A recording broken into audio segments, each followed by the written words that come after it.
Bonsoir, excusez-moi, et bienvenue à cette troisième conférence de la série Échanges urbains, une collaboration entre le musée McCord et Héritage Montréal. Ce soir, nos conférenciers se pencheront sur le thème des quartiers culturels, une expression bien présente dans le discours public depuis quelques années, notamment en raison de projets de développement urbain et de l'adoption de politiques à cet égard. Le concept de quartier culturel englobe des réalités bien diverses, qu'on parle de secteurs d'envergure issus d'un projet organisé et mené par des forces politiques et économiques, ou plutôt de quartiers portés par le dynamisme et la créativité de leurs résidents. Voilà. À nos intervenants, nous posons ce soir la question suivante: les quartiers culturels, une fabrication politique ou d'authentiques lieux de culture? La série Échanges urbains offre un lieu de partage et de discussion autour de thèmes et d'enjeux qui concernent le développement et la vision de notre métropole. Réunissant 3 intervenants provenant de milieux divers et versés dans leurs champs respectifs, les conférences d'échanges urbains visent à aborder des sujets d'actualité sous divers angles et à faire ressortir des perspectives critiques qui nourrissent la réflexion. Please note that tonight's presentation will be in French. However, you are invited to participate to the question period following the conference, in French or in English. We also invite you to enjoy the cocktail in the atrium after the lectures. Je tiens à remercier nos 3 conférenciers de leur présence. Je vais donc les présenter. Premièrement, sociologue Guy Bellavance est professeur agréé au Centre Urbanisation, Culture, Société de l'Institut national de recherche scientifique, l'INRS, à Montréal. Il s'intéresse spécialement aux problématiques du travail artistique et de la consommation culturelle dans les milieux urbains et les agglomérations métropolitaines. Ses recherches portent entre autres sur les conditions de vie et de pratiques professionnelles dans le domaine des arts, la participation du public aux activités artistiques, l'action des pouvoirs publics en matière de culture et l'organisation socio-économique du secteur culturel. Également directeur du laboratoire Arts et Société, Terrain et Théorie et titulaire de la chaire Fernand Dumont sur la culture, il possède une connaissance approfondie des enjeux liés au développement et aux pratiques culturelles. Nous recevons également Alexandre Taillefer, entrepreneur de renom et associé principal de XPND Capital. Alexandre Taillefer a fait sa marque dans le secteur des nouvelles technologies en contribuant au développement de plusieurs sociétés, dont Exacto et Stringray Digital. Collectionneur et passionné d'art, il évolue également dans le milieu culturel, notamment à titre de président du Musée d'art contemporain depuis 2012 et plus récemment comme président du comité de pilotage de Montréal Métropole culturelle. Le grand public le connaît également comme l'un des membres du jury de l'émission Dans l'œil du dragon et il agit aussi à titre de menteur dans la nouvelle série Alexandre et les conquérants qui sera diffusée sur les ondes d'Explorat dès avril 2015. C'est à venir. Enfin, nous recevons aussi Marie-Claude Lortie. Ayant suivi une formation en sciences politiques et à McGill, puis à Stratford, Marie-Claude Lortie travaille à la presse depuis maintenant 27 ans. Elle y a été reporter, correspondante parlementaire et chef d'équipe. Actuellement, c'est à titre de columniste qu'elle partage ses réflexions sur l'art, la ville et les relations hommes-femmes, ainsi que sa passion de la gastronomie. Sensible au caractère distinctif qui font les métropoles de ce monde, elle entretient régulièrement ses lecteurs des bienfaits de l'art et de l'architecture sur la collectivité. Ayant une affection particulière pour les grandes métropoles scandinaves et Naples, Marie-Claude Lortie demeure très attachée à Montréal, qu'elle met si bien en valeur par le biais de ses chroniques journalistiques. Alors, je cède maintenant la parole à Dinou Bumbarou, directeur des politiques d'Héritage Montréal, qui va poser les balises de la conversation de ce soir. Merci.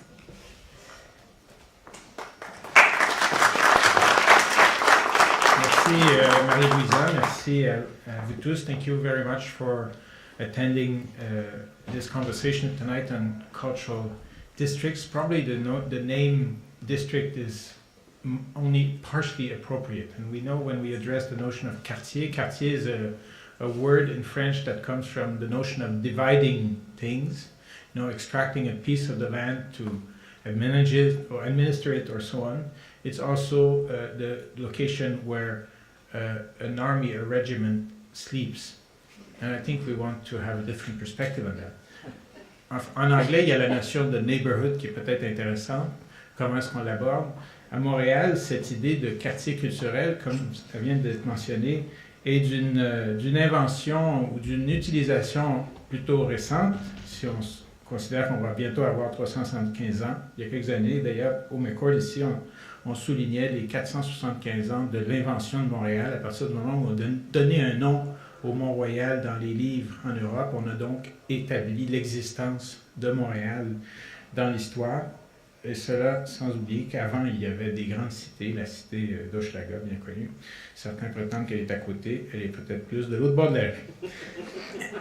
Mais c'est bien d'avoir des mystères dans une ville moderne, parce que sinon, on finit par inventer. Imaginez-vous, on parle de Scandinavie, la quantité de romans policiers qu'ils inventent dans un pays où je pense que le mot crime a de la misère à trouver sa place dans le dictionnaire national. Alors, donc, les mystères de Montréal sont absolument fascinants. Et la façon dont on a joué avec des mots et projeté des notions sur le territoire est aussi intéressante. Il y a effectivement quelques années, il y a 25 ans en fait, en octobre 90, la Ville de Montréal lançait une consultation sur le plan directeur d'aménagement et de développement de l'arrondissement Ville-Marie.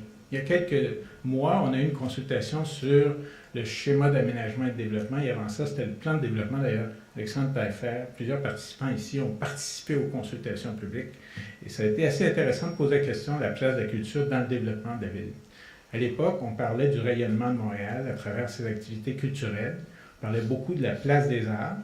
C'est un élément de moteur. So we had a cultural engine, a cultural focus, and a very strong attention in the 1990s to the cultural dimension and identity dimension of the urban fabric. So the scale, heritage, views on the mountain, and so on. INRS at that time had received a mandate to make some studies to supply information to the planning department that was inventing planning in a modern way to Montreal. And they had all sorts of fields that they were researching, housing, economy, and so on. But culture was not there, although the document is full of notion of cultural activity. Just that it was seen differently. Today, on est quelques années après le rendez-vous Montréal Métropole culturelle, et quelques années encore davantage après le sommet de Montréal de 2002 qui a amené l'idée de quartier des spectacles. Je pense qu'on n'est pas dans le périmètre exact du quartier des spectacles, ça doit commencer un petit peu plus loin par là. Et on se pose des questions sur cette idée d'authenticité, de la place de la culture dans l'urbanité, pas juste dans l'urbanisme, mais sa réglementation. Et ça fait partie des éléments qu'on voudra explorer ce soir. Qu'est-ce que je voulais aussi mentionner? On a cette notion de lieux authentiques qui ont une valeur culturelle, une vitalité culturelle, mais ce qu'on a vu à travers plusieurs observations, c'est que l'espace urbain, mettons on l'appelle le where, en anglais pour être bilingue un petit peu, on a beaucoup d'attention qui est placée sur les usages, les activités, c'est le software. On travaille beaucoup à financer des équipements, certains sont essentiels, d'autres sont des paris sur l'avenir, intéressants parfois même, essentiels à leur façon. C'est le hardware. Mais on a surtout une tradition de Tupperware. Combien de fois est-ce qu'on va placer l'urbanité dans les programmes culturels? Comment est-ce que la porosité s'exerce? Là, vous avez l'occasion, à travers la Nuit Blanche, de voir peut-être des espaces de transaction, des lieux comme les quartiers universitaires. On est en face de McGill, plus loin, c'est Concordia avec le quartier Concordia, un peu à côté. l'UQAM ont réussi à leur façon à façonner des quartiers, ce que l'Université de Montréal, peut-être à sa manière, a créé autre chose, mais ce n'est pas la même dynamique urbaine. Alors, on voulait, à travers ça, à travers l'échange ce soir, réfléchir sur ces notions-là. Vous savez que le mot quartier à Montréal, il était associé de manière très durable à des sites comme le quartier latin, dont le mot apparaît au 19e siècle, le quartier chinois, dont le mot apparaît dans les années 1930. C'est un mot quartier chinois. Autrement, c'était les paroisses et les wards qui définissaient les territoires de la ville. Et plus récemment, on a vu apparaître la notion de pôle. C'est peut-être avec le Grand Prix, la pôle position. On a aussi, avec le secteur de la santé qui prend de l'importance, c'est les corridors culturels et les bénéficiaires de la culture et finalement beaucoup d'injections de vitalité et tout ça. Mais on a vu aussi apparaître des quartiers qui ont une mission autre. Quartier de la fourrure. Ça vous dit quelque chose? Ça n'existe plus, là. Et mon temps est écoulé, mais je termine bientôt. Parce que si je veux discipliner ces éminents personnages, il faut quand même que je montre un peu de discipline moi-même. Mais quartier des affaires, on a eu le quartier international, qui est un grand succès d'aménagement. On a le quartier historique qui existe depuis les années 60, juste à côté. Le quartier des spectacles qui a été inventé, qui, de sa façon, prête ombrage. Il n'est pas si convaincant quand on arrive au coin de Saint-Laurent et Maisonneuve comme quartier des spectacles. Quand on est sur Ontario, au coin de Sanguinet, on sent plus le quartier latin vibrer que le quartier des spectacles. Peut-être qu'il y a une notion d'introduire un peu de géographie dans tout ça. Et notre grande question, ça va être, est-ce que le quartier qui a son propre boulevard, vous connaissez le boulevard du quartier, et vous pouvez ici terminer la phrase, ce sont 2 chiffres, 10-30. Alors, ça fait partie de la discussion de ce soir, et on va avoir des points de vue éclairés, éclairants de gens qui sont impliqués autour de cette notion, à commencer par Guy Bellavance, qui connaît le sujet inside out.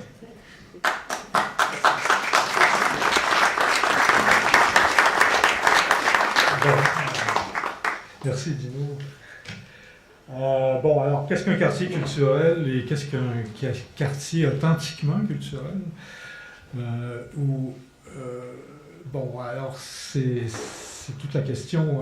La notion de quartier culturel, c'est une notion paradoxale, qui est volatile, qui recouvre des réalités à la fois empiriques et symboliques, et qui est à la fois une question de béton et d'ambiance, on peut dire. Donc, il y a toujours le risque de verser du côté du béton, du côté de l'ambiance.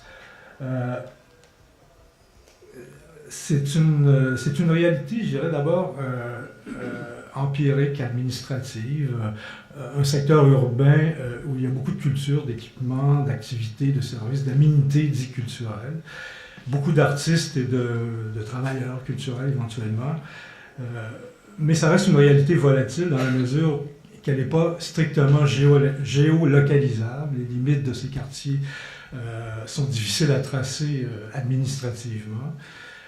On en perçoit d'emblée l'unité, mais celle-ci tient davantage à son ambiance, à son atmosphère, à sa valeur symbolique, donc plus qu'à sa délimitation proprement administrative. Bon, j'ai apporté cette image, qui est une image qui a beaucoup circulé à un moment donné. C'est tiré d'une étude de Hill Strategy sur les quartiers artistiques et non pas culturels. Donc, c'est vraiment une représentation d'une partie de ce que ça pourrait être un quartier culturel, aussi une sorte de quartier culturel. En fait, c'est des quartiers qui sont identifiés en fonction du lieu de résidence des artistes. Et c'est des quartiers à Montréalais, enfin les 10 quartiers, les 10 zones. On dit quartier ici, mais c'est plus les zones postales en réalité, qui rassembleraient des taux de concentration beaucoup plus élevés que la moyenne nationale, etc. Donc Montréal se caractérise un peu de ce point de vue-là par par rapport à Toronto, par exemple, ou Vancouver, par un taux de concentration très élevé de ces artistes dans les anciens quartiers centraux de Montréal. Alors qu'à Toronto, c'est beaucoup plus disséminé, ou à Vancouver, encore plus disséminé à l'échelle de la ville. À Montréal, il y a une très forte concentration dans ce qu'on appelle les anciens quartiers centraux et autour, en fait, du quartier des spectacles. Donc, le quartier des spectacles n'est pas, évidemment, un élément de ça. Donc, c'est intéressant de voir qu'il y a vraiment une diffusion, si on veut, de la vie culturelle, évidemment, et que la définition d'un quartier culturel va varier selon les critères qu'on va prendre pour le définir. Si on prend le lieu de résidence, le lieu de travail des artistes, par exemple, ou d'autres, les lieux de consommation, donc touristiques. Alors, la question des quartiers culturels a été, comment dire, a eu c'est beaucoup développé, surtout en Angleterre, depuis les années 80, dans une perspective souvent de revitalisation des quartiers dévitalisés ou dégradés, etc. Et on a affaire finalement à une documentation très polarisée entre, d'un côté, on a des guides de développement des quartiers culturels, le toolkit, en fait, le making-of, comme chacun peut faire son quartier culturel, donc il y a des protocoles, des façons de choses à faire. Et de l'autre côté, donc une littérature plutôt d'action qui est destinée beaucoup aux politiciens et aux hommes, aux municipaux, aux fonctionnaires municipaux, ou aux gens qui veulent développer des quartiers, aux promoteurs aussi. Et de l'autre côté, on a une littérature qui est plutôt des études de cas, alors là, qui sont beaucoup plus critiques en général, qui font des case studies. Bon, là, il y en a aussi de toutes les sortes, de toutes les variétés, et puis il y en a dans tous les pays aussi. C'est extrêmement varié. Bon, j'ai une étudiante, par exemple, qui a fait sa thèse sur un quartier, un district culturel à Beijing, à Pékin. En Chine, effectivement, il y a une grosse tendance de développer des creative districts, en relation au développement d'une économie créative. Alors, il y a une espèce comment dire, de standardisation peut-être aussi, ou de trend, de développer les quartiers culturels en lien évidemment avec le positionnement mondial, la compétitivité urbaine. La culture devient un élément de la compétition urbaine, et c'est une des dimensions importantes de cette notion de quartier culturel. Une autre dimension, c'est ce que j'appellerais la revendication ou la mobilisation citoyenne, celle-là, pour une décentralisation culturelle. C'est la vie culturelle des quartiers. Qu'une vie culturelle soit possible en dehors du centre ou à la périphérie, ou enfin à l'échelle entière du territoire, donc dans différents quartiers. De ce point de vue-là, c'est aussi une demande de reconnaissance de l'existence d'une vie culturelle de quartier, de l'existence. C'est beaucoup lié, je pense, à la nostalgie ou à la mythologie qui est réelle aussi du village urbain, enfin cette réalité plus organique qu'on trouverait dans les villes. Alors que l'autre dimension est plutôt liée à une volonté de se participer à la ville globale, à la ville créative globale. On a ici plutôt du côté de la décentralisation, cette idée de vie de quartier, de neighborhood.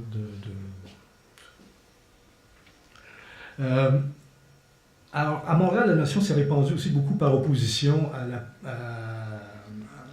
celle de pôle culturel. Bon, il y a eu celle de corridor, dont je parlais tantôt aussi, qui est une autre notion qu'on rigole, mais qui est peut-être plus intéressante en fait, parce que c'est vrai, si on regarde la structuration de l'organisation des milieux artistiques à Montréal, ça se structure beaucoup dans des corridors industriels, dans des anciens corridors industriels, plutôt qu'à l'échelle d'un quartier comme tel.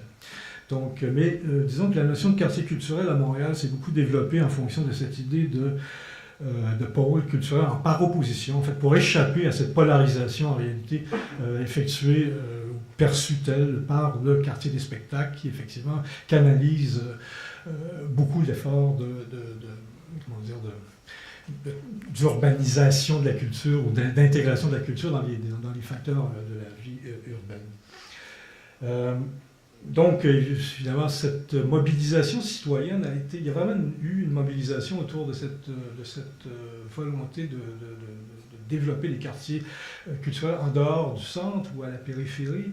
Il y a eu une consultation publique, il y a eu près d'une centaine de mémoires qui ont été déposées, ou enfin une soixantaine ont été déposées, il y a eu encore plus de gens qui y ont participé. Donc il y a eu une activité assez forte autour de cette question, et on peut voir vraiment les arrondissements se mobiliser autour de la volonté de développer éventuellement des politiques culturelles à l'échelle de l'arrondissement et non plus simplement à l'échelle macro de la ville.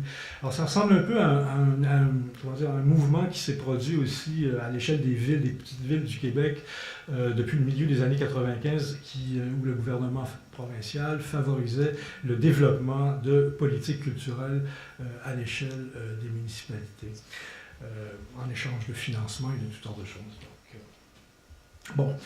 Donc, l'aspect que je mentionnais tantôt, l'aspect de la place des artistes dans la ville.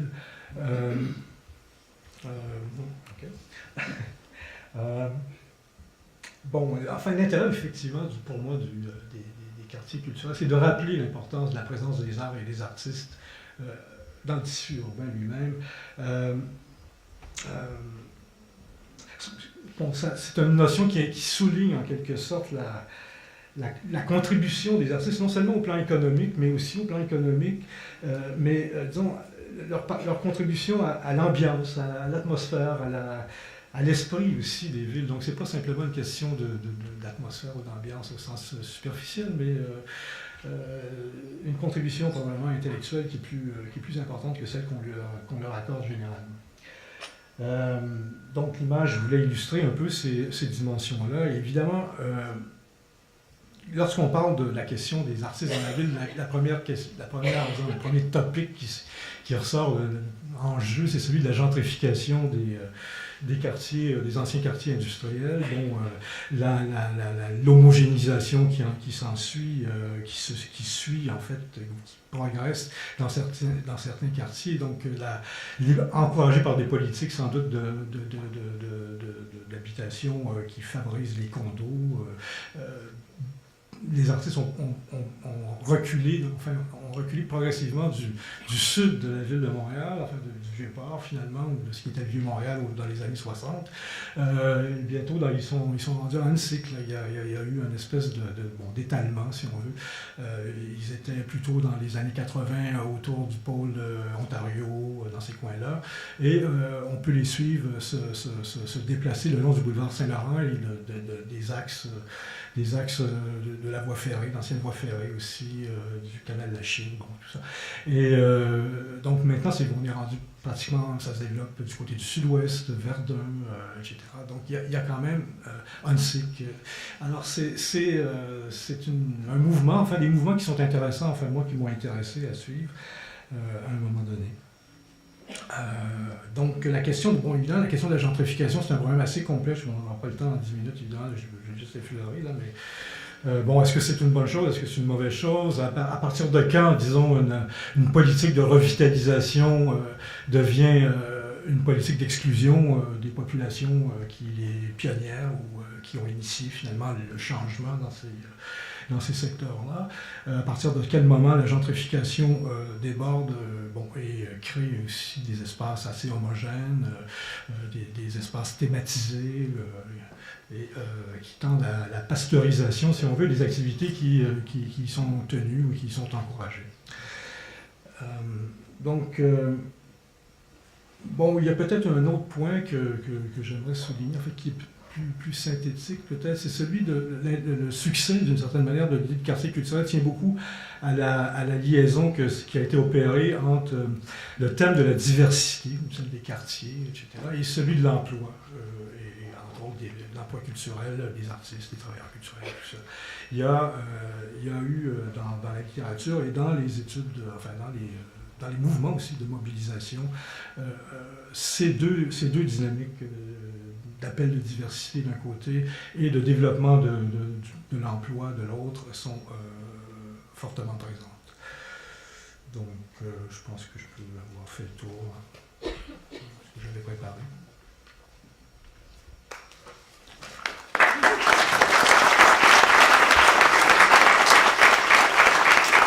Merci. Ne sortez pas là. Je pense que ça vaut la peine de réfléchir, surtout à héritage, on a réussi à sauver la peine de lait, donc la pasteurisation et l'urbanisme, ça nous intéresse à plusieurs degrés. Félicitations pour cette subtile référence à notre opéra maestra. Intéressant, cette relation béton-ambiance, c'est vrai, on va revenir là-dessus, puis c'est vrai que le modèle chinois, c'est facile de dire c'est en Chine, mais dans le fond, on peut avoir aussi l'attitude de vouloir le faire sans y penser ici. C'est quartier instantané, super planifié. J'ai oublié de mentionner, il fut un temps où la Ville de Montréal avait adopté cette politique. C'est pour ça qu'on pose la question quartier authentique ou fabrication politique, c'est pas anodin comme choix. Définir les quartiers, dans le territoire de Montréal, c'était des quartiers sociologiquement cohérents. C'était la géographie politique sous l'administration du maire Bourque. Donc, on allait diviser, c'est comme des carrés dans un potager, finalement. Mais les radis d'un côté, les framboises de l'autre, il y en a qui durent plus longtemps que d'autres, il y a des annuels, des vivaces, tout ça là. Alors, la géographie sociale. Maintenant, on a Alexandre Taillefer. T'es prêt? C'est bon? On craint ici, là. J'adore, dis-nous. Merci, excellente présentation. Vous serez indulgent, je ne suis pas un urbaniste, je ne suis pas un sociologue, je suis avant tout un amoureux de Montréal et un amoureux de la culture. Et je vais vous faire part un peu des quelques réflexions que je peux avoir à titre de président du Musée d'art contemporain et également président de Montréal Métropole culturelle, qui est une espèce de table de concertation hirsute où on a le gouvernement provincial, fédéral et municipal qui se parlent à bâton rompu, la porte fermée pour se dire les vraies choses. Alors, dans un premier temps, je pense que ce qui est important de comprendre dans le développement d'un quartier culturel, quand on parle de fabrication de quartier culturel, naturellement, c'est l'importance de l'aménagement et l'importance de l'urbanisme pour pouvoir arriver à nos fins. À nos fins en tant que société. Je pense que le rôle d'une société aujourd'hui, avant tout, c'est de s'assurer que sa population soit la plus heureuse possible. Et le bonheur aujourd'hui passe par, et je suis un adepte à ce titre-là du livre de Jeff Speck, que vous avez peut-être lu, qui s'appelle Walkable City, passe avant tout par la proximité que la population peut avoir avec ce que je considère être très important, les 3 C. Les 3 C qui sont le commerce, la culture et les conversations. Sans ces 3 éléments-là, on n'a pas de vie. Et aujourd'hui, la richesse d'un quartier, et je vais revenir sur la qualification de quartier, va passer par la qualité de son commerce, la qualité de sa culture et la qualité des conversations que les gens qui y habitent vont être en mesure d'avoir avec les commerçants, avec des artistes, avec les voisins. Et c'est ce qui rend les gens heureux aujourd'hui. Les gens ne s'en rendent pas compte. On a vécu le dictat de l'automobile, on s'est exproprié, on a pensé que le bonheur résidait dans 4000 pieds carrés de gazon à 17 km du centre-ville. Et aujourd'hui, le phénomène de densification qu'on voit, qu'on détecte, je pense que c'est un phénomène profond qui va venir modifier considérablement la façon dont les gens vont fonctionner. Moi, je vous garantis que d'ici 10 ans, les foyers qui auront plus qu'une voiture dans leur entrée de garage seront regardés de façon aussi horribilée que les gens qui ne sortent pas leur bac de recyclage.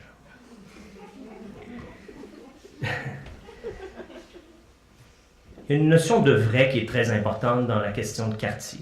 On parle souvent de quartier artistique. Je vous rassure, ce n'est pas que les artistes qui quittent des quartiers parce que ces quartiers-là ne répondent plus à leurs besoins, parce que le quartier s'est gentrifié. Et la gentrification, ce n'est pas uniquement une question financière. Bien sûr, il y a une question financière importante, surtout quand on parle d'artistes, mais il y a également la recherche de la vérité, la recherche du vrai. Les gens veulent s'entourer de choses qui sont vraies, pas de choses qui sont factices. On pourrait croire avec le quartier 1030 que je me trompe, mais j'ose croire que l'éducation et le contact avec la vérité, avec le vrai, va permettre à des gens de prendre des décisions importantes par rapport au développement d'autres quartiers qui pourraient contenir des chiffres.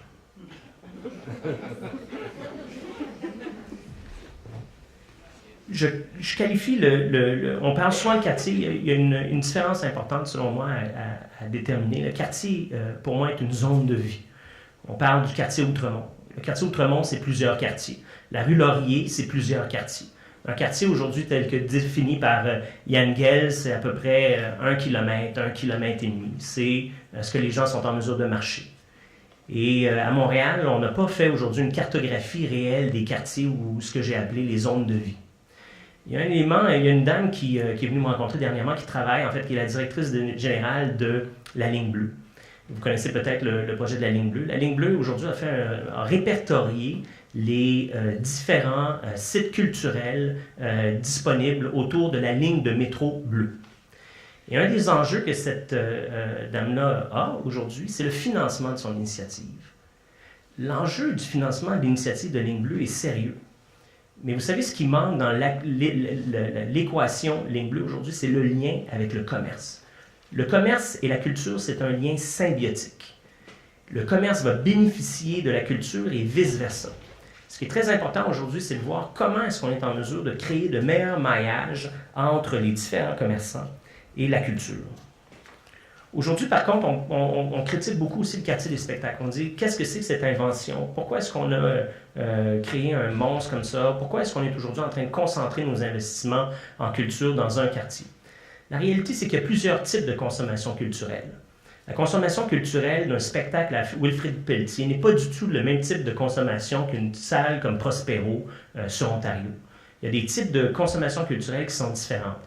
Et la concentration culturelle n'est pas un exemple montréalais. On pense au Lincoln Center, on pense aujourd'hui au Museum Mile à New York. Je peux vous nommer une quinzaine d'endroits comme ça dans le monde qui a concentré ces infrastructures culturelles. Et c'est une consommation culturelle qui est essentiellement une consommation de destination. On va se déplacer pour aller voir un spectacle. Ceci dit, pour revenir au bonheur de notre population, ce qui est important, c'est de pouvoir fournir à la population une consommation culturelle le plus régulièrement, le plus souvent possible. Vous voyez la Place des Arts, le quartier des spectacles, comme étant une fête, comme étant peut-être un déplacement pour les chanceux hebdomadaires, pour les gens qui ont des agendas chargés mensuels, voire trimestriels, voire annuels. C'est une fête, aller au quartier des spectacles. Et pour enrichir et rendre la population plus joyeuse, plus heureuse, il est important de pouvoir leur offrir des infrastructures culturelles à longueur d'année. On invente aujourd'hui, on développe des bibliothèques, on développe des centres culturels locaux. Et on oublie de prendre en considération comment est-ce que la population va consommer ça. Et aujourd'hui, à Montréal, il faut s'assurer qu'on développe nos quartiers culturels en fonction des zones de vie qui sont déjà existantes. De croire que l'on va implanter un lieu culturel et qu'une zone de vie va se développer autour de ça, c'est une très mauvaise stratégie. Il faut au contraire adopter des zones de vie qui sont déjà peuplées, où il y a déjà du commerce. Et il faut s'assurer que s'il y a de la culture qui s'y implante, ou s'il y a déjà de la culture, parce que probablement qu'il y a déjà eu une émulation dans certains quartiers, on le voit entre autres sur la rue Bernard, on le voit dans le quartier L'Acadie, on le voit sur la rue Fleury. Il y a des endroits culturels avec un commerce de proximité qui est très important.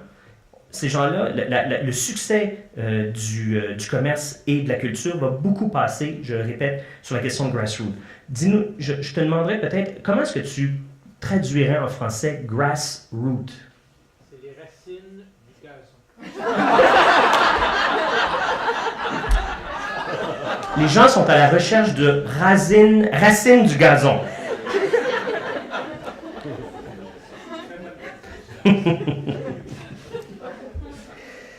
Alors,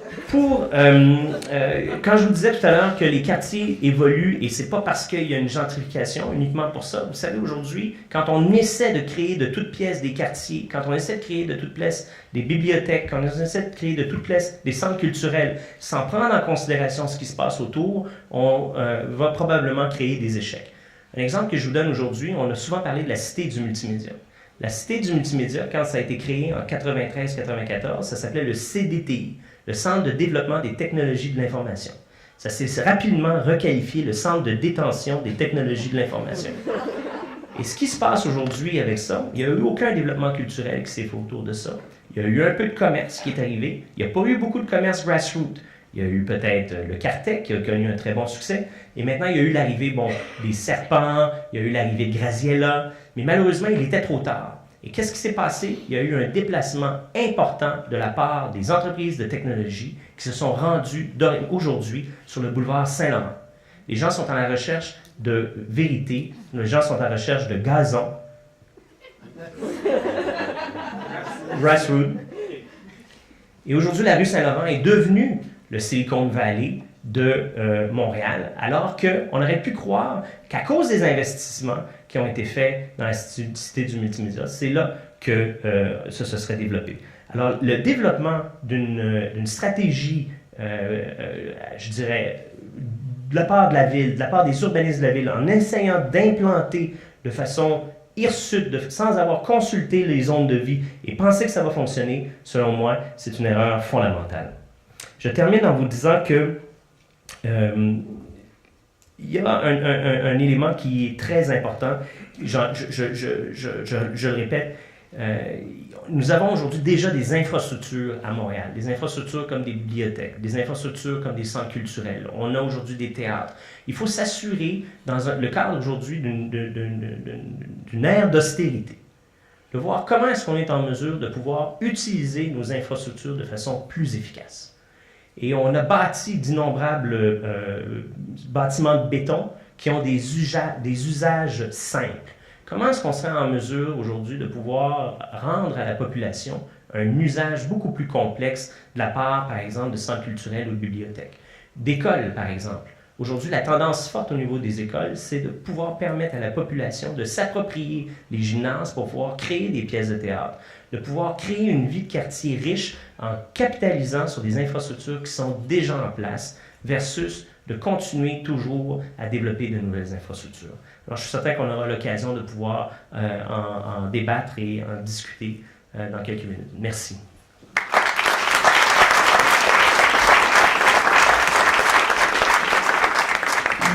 Merci, M. Taillefer.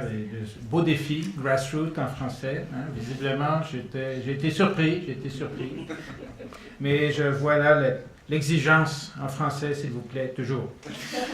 Et j'aimerais bien qu'on parle en montréalais d'abord. C'est ce que j'ai compris du début de votre intervention. Alors, on note ce lien avec les zones de vie, le commerce qui n'est pas une... En fait, on se rappellera, il y a le premier échange de cette saison a porté sur les artères commerciales. Puis c'est étonnant à quel point on a pu discuter d'une géographie culturelle des artères commerciales à l'occasion des défis qui existent sur Sainte-Catherine ou encore sur Saint-Hubert, où il y a des équipements culturels, une vie rez-de-chaussée aux étages. C'est ça aussi la géographie de la ville. Et je pense effectivement, on se posera la question, si on parle de quartier, quelle est la place des écoles? Quelle est la place de ce qui fait l'ADN des quartiers? À l'époque, c'était l'église, le presbytère, puis le bureau de poste. On sait que les bureaux de poste, qu'est-ce que c'est en train de devenir? Peut-être qu'on va... C'est peut-être très bon pour certaines pratiques artistiques, mais en général, on est en train de perdre. On va inviter... et je voulais dire, c'est le quartier avec des numéros ici, je voulais vous mentionner, je ne sais pas si vous avez déjà vu ça, c'est la page couverture, site web du quartier 1030. La seule chose qu'on nous présente, c'est des activités culturelles. C'est la projection que ça donne, avec en plus, je ne sais pas, 10 000 places de stationnement. Donc c'est de la culture avec du parking. C'est bon. C'est ça, on va travailler sur cette notion de détention et de mobilité. Moi non plus, je ne suis pas un érudit savant, mais j'ai fait une recherche à la hauteur de mes compétences. Donc, j'ai été sur Google et je suis tombé sur Wikipédia, la liste des quartiers montréalais. Vous saviez combien il y en a? Il y en a 84. La seule lettre qui n'est pas présente, c'est la lettre J. En fait, il y en a deux, J et Z. Et même la lettre D est présente par le mot centre-ville. Alors, je pense qu'on voit à quel point la géographie culturelle est tellement novatrice qu'elle ne suit pas les règles de l'ordre alphabétique standard. Pour W, c'est Windmill Point. Alors, on salue Cameron qui a essayé de travailler là-dessus aussi.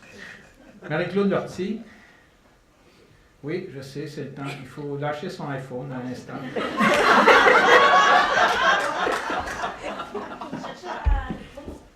Ah, le chrono, non, je sais, c'est super équipé pour le chrono. On fait la chance des intervenants. Alors, je vais partir mon chrono. D'abord, je voulais dire que je suis très contente d'être ici en compagnie de, ma foi, une salle remplie d'intellectuels. Je pense qu'on peut se calculer.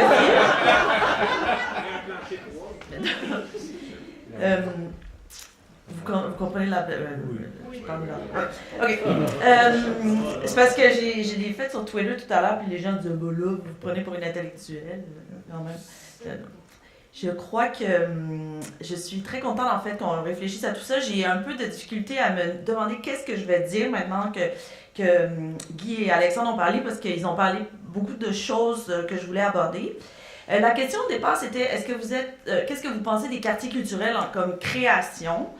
Puis la première chose qui m'est venue à l'esprit en parlant de création, quand on crée des quartiers, c'est le film de Michael Moore, Roger and Me, d'il y a une bonne vingtaine d'années, je pense. Oui, siècle dernier. Où est-ce que, je ne sais pas si vous vous souvenez, il parlait de la fermeture des usines de voitures dans sa ville de Flint et de tous les efforts qui avaient été faits pour reconstruire Flint à partir de ça. Et c'est vraiment un exercice sur le côté, comment ça peut mal aller finalement, la reconstruction de la vie d'une ville quand on essaie de faire ça de façon complètement artificielle, voire un petit peu désespérée.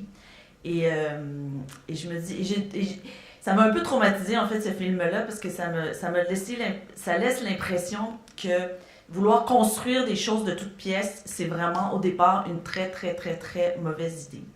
Donc je pense que vouloir construire des quartiers culturels, de vouloir développer des quartiers culturels, de vouloir se dire ah, moi j'aime bien comme en Broadway, Times Square, et on va essayer de faire la même chose quelque part, au Covent Garden, ou je sais pas moi, l'île des musées à Berlin, puis on va essayer de faire la même chose, mais c'est nécessairement, selon moi, une mauvaise idée.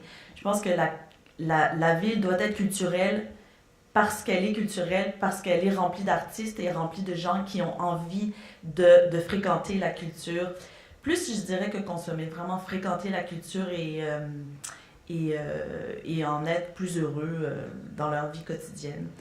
Alors, c'est paradoxal ce que je dis là, parce que d'un autre côté, je suis celle qui dit qu'il faut investir en culture, faut investir socialement, faut que tous ensemble, la collectivité, on investisse en culture, mais il faut qu'on investisse sans essayer de construire de façon artificielle. Donc, l'exercice est un petit peu délicat, je dirais, à cause de ça. Un des premiers investissements que je ferais si c'était possible, mais ce n'est pas parce que je pense qu'on se ferait traiter de fou, mais peut-être qu'Alexandre, quand il va être maire de Montréal un jour, il pourrait faire ça. Je pense qu'il faudrait prendre les fonctionnaires de la ville de Montréal, puis les envoyer en voyage, dans une grande tournée culturelle dans le monde, leur faire visiter des musées, leur faire visiter des villes où la culture fait vraiment partie du quotidien puis de la qualité de vie, pour voir comment, à quel point c'est important. Puis quand je parle de culture, on parle de cinéma en plein air, de sculpture dans la ville, de grands musées évidemment, de théâtre, autant de grandes institutions culturelles que de petites institutions culturelles. Je pense à ça parce que je m'inquiète de la ville de Montréal, je m'inquiète d'eux. Il y a une anecdote que je vais vous raconter un autre truc qui m'a traumatisée. C'est l'été dernier, je pense, ou il y a 2 étés, la Ville de Montréal a publié une liste des entreprises avec qui ne voulaient plus faire affaire parce que c'était retrouvé mentionné devant la commission Charbonneau.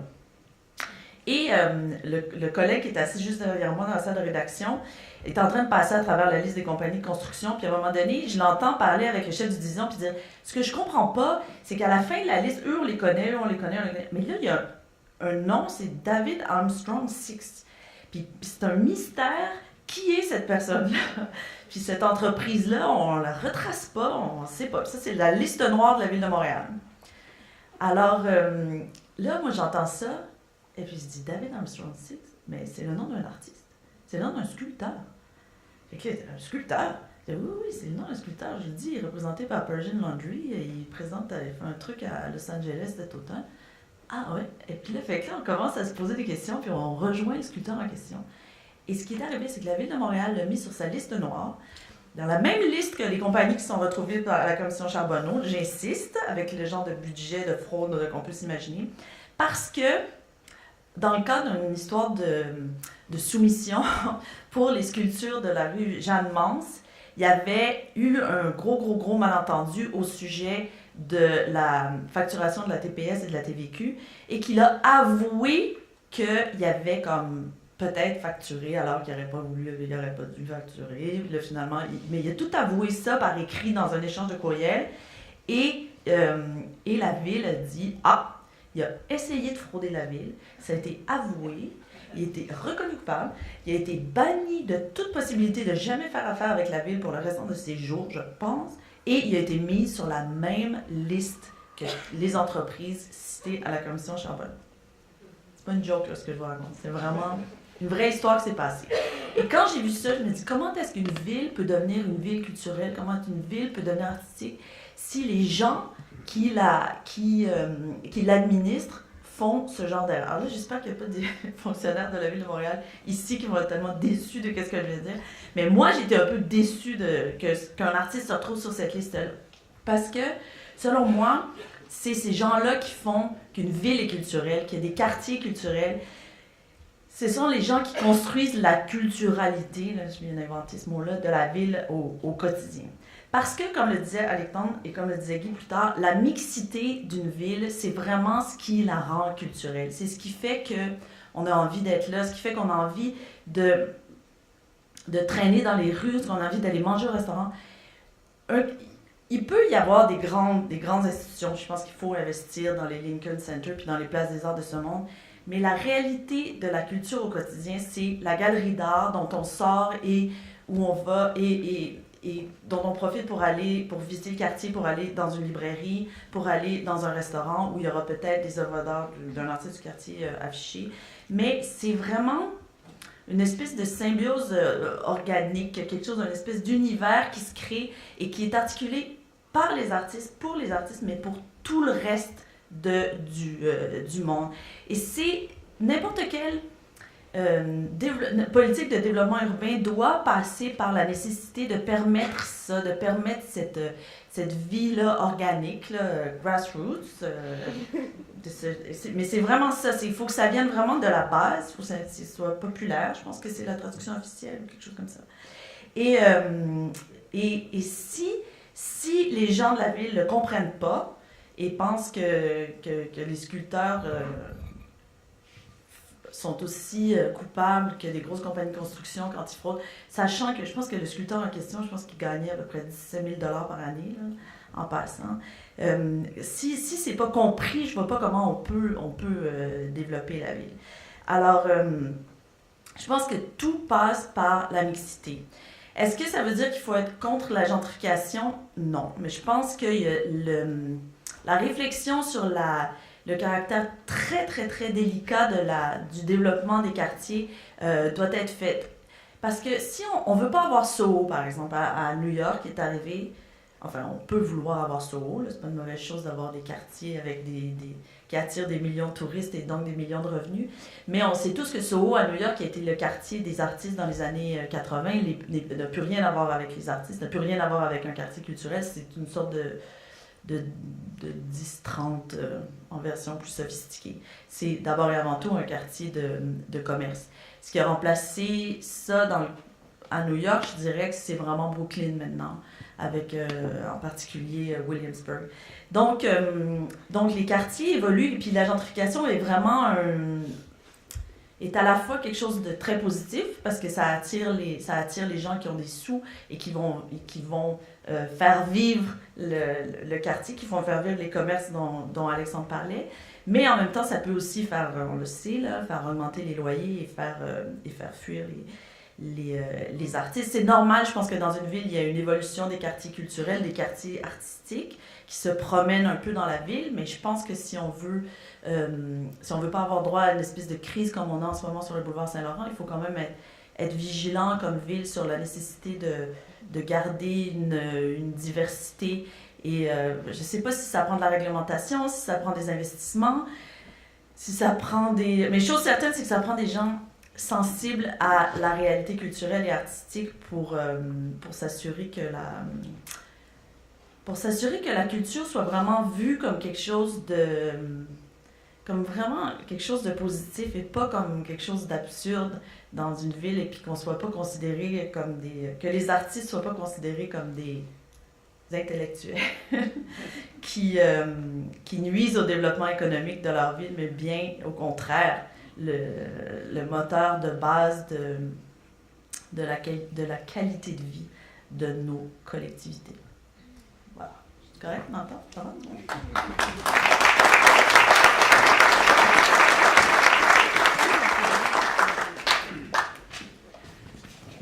Merci Marie-Claude pour cette excellente intervention qui est tombée avec le ton juste, le mot collectivité. Hein? Malgré tout, on n'est peut-être pas PCCML ici, mais on est quand même ouvert sur le collectif. Merci. Ouais, cette notion de diversité, cette notion de qualité aussi, c'est du qualitatif. Puis c'est vrai que on a observé la présence de certains fonctionnaires dans la pièce. Alors, je tiens à dire, c'est des gens d'un grand humanisme qui en ont vu d'autres, et notamment qui ont vu certaines administrations qui étaient composées de gens qui auraient eu grandement besoin de voyager. Et s'il était trop tard pour leur jeunesse, de loin, il aurait été très heureux qu'ils le fissent à leur âge où ils prenaient des décisions pour tout le monde au complet. Alors, la notion de voyage, c'est juste vous comme des vacances. Et effectivement, Charbonneau nous a donné beaucoup de scènes de vacances et de yachting, de yachting constructif, entre guillemets. Mais effectivement, et comment est-ce qu'on établit cette sensibilité qui reconnaît aux artistes leur part dans l'identité des villes? C'est peut-être quelque chose sur lequel on pourrait discuter. Il y a 3 sujets peut-être qu'on pourrait aborder, mais j'aimerais avoir vos points de vue. La question des équipements. Hein? On a dit, on peut être très quartier, puis il fut un temps où on rejetait le centre-ville parce que c'était pas bien. Même en 88, la consultation, c'était les quartiers du cœur de Montréal. Il fallait faire un centre-ville de quartier. Comme si, à la limite, il fallait niveler Montréal au niveau de tout ce qui fait qu'une ville, c'est de la statistique locale. Hein? C'est mais il y a peut-être plus, et on n'est pas obligé de créer des brasilia culturels dans le milieu de nowhere pour que ce soit qu'il y ait une réalité urbaine à plusieurs échelles. Donc, la question des équipements. L'autre question, c'est celle de la place de la culture dans le domaine public, l'aménagement du domaine public. Alexandre, Michel Leblanc et moi, on a jadis commis une lettre. Si on en avait juste parlé comme ça aurait été moins dangereux, mais on l'a écrit, et non seulement on l'a écrit, mais on l'a publié sur la question de l'art public. Et c'est un défi, un sujet intéressant en soi. Mais c'est le domaine public, qui ne veut pas dire juste des œuvres sur les trottoirs, dans le milieu des trottoirs qui se font ramasser par le bombardier régulièrement. Et troisièmement, c'est peut-être aussi la notion justement de la place des artistes. Alors, commençons par ça, la place des artistes. Moi, j'ai bien aimé l'image de Guy, parce qu'elle montrait, il y avait un des territoires qui était identifié là, avec 5,2 %, je pense. Et donc, ça en faisait le 4e plus intense actif de tout ce qui était présenté. Et le territoire comprenait 250 000 sépultures. Alors, intéressant. Puisqu'il comprenait 3 des 4 cimetières du Mont-Royal. Alors, c'est sûr que j'ai hâte de voir comment les sondages ont été faits. Tu peux parler de méthodologie? Ben, de méthodologie, mais aussi comment est-ce qu'on peut sentir, puis ça a été dit, Marie-Claude l'a mentionné un peu aussi, Alexandre, la place des artistes, c'est pas une place statique. On peut construire une pyramide, puis 5000 ans après, être au même endroit, grosso modo. Mais la place des artistes dans la ville, comment ça bouge et comment est-ce qu'on aborde cet art fluide qu'on a? C'est du mercure, hein, d'une certaine façon, mais c'est du mercure fantastique parce que ça apporte de l'énergie, pas juste de la température. Comment est-ce que vous suivez ça dans les lieux de tout le champ des villes créatives? Comment est-ce qu'on évolue, comprend la migration sur le territoire? La question est pour moi. Par exemple. Et je ne sais pas si le micro fonctionne, mais peut-être qu'on pourrait considérer ça autrement que comme une sculpture pour enjoliver votre panel. Mais vous pouvez, c'est incroyablement démontable. Bon, écoute, moi, je ne voudrais pas fétichiser les artistes non plus. Là. Ce que je voulais mettre en lumière, c'est plus la présence sous un angle. C'est le lieu de résidence par lequel ces quartiers ont été reconstitués. D'ailleurs, ce n'est pas des sondages, c'est le ressentiment du Canada qui est à la base des données. Ouais. Il existe encore. C'était en 2006, c'était des données qui datent de 2006. L'étude a été faite en 2011, évidemment.